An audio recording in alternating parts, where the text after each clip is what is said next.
তো বন্ধুরা, কেমন আছো তোমরা সবাই? আশা করছি সবাই ভালো আছো। আমি অনেকটা ভালো আছি। তো কালকে ছিল পৌষ সংক্রান্তির, তোমাদের বললাম যে এবার বাড়ি যাওয়া হয়নি, তার মনটা অনেক খারাপ। আর আজকে দেখো দিদি আমার জন্য কী কিনেছে। মানে দিদি মূলত আমার পিসির মেয়ে।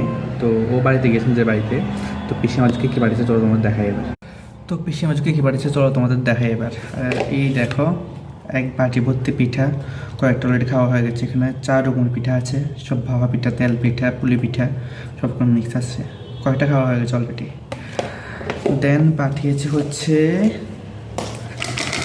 নিরামিষ তরকারি, শীতকালীন সবজিতে নিরামিষ তরকারি, যেটা খেতে অনেক টেস্টি হয়েছিল। আমি একটু খেয়ে দেখেছি, তো ভাবলাম তোমার সাথে একটু শেয়ার করা যাক। সত্যি রেখে দেন পাঠিয়েছে হচ্ছে মাছ ভাজা, কয়েকটা মাছ ভাজা পাঠিয়েছে। আর পাঠিয়েছে হচ্ছে এখানে কুমড়োর শাক কেটে পাঠিয়েছে।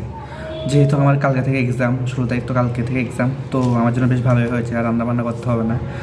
এই তো নিরামিষ তরকারি খাওয়া হয়ে যাবে। তো কালকে এক্সামের পরে সে মাছ ভাজা দিয়ে আমি এই শাকটা রাঁধতে পারবো। থ্যাংক ইউ পিসি। এটাই হচ্ছে বাড়ি থেকে দূরে থাকা একটু হলেও লাভ, যে বাড়ির তারা একটু হলেও নিজের থেকে একটু করে পাঠাবে, আমরা একটু যাতে টাইম পেতে পারি নিজেদের জন্য। ঠিক আছে, টাটা।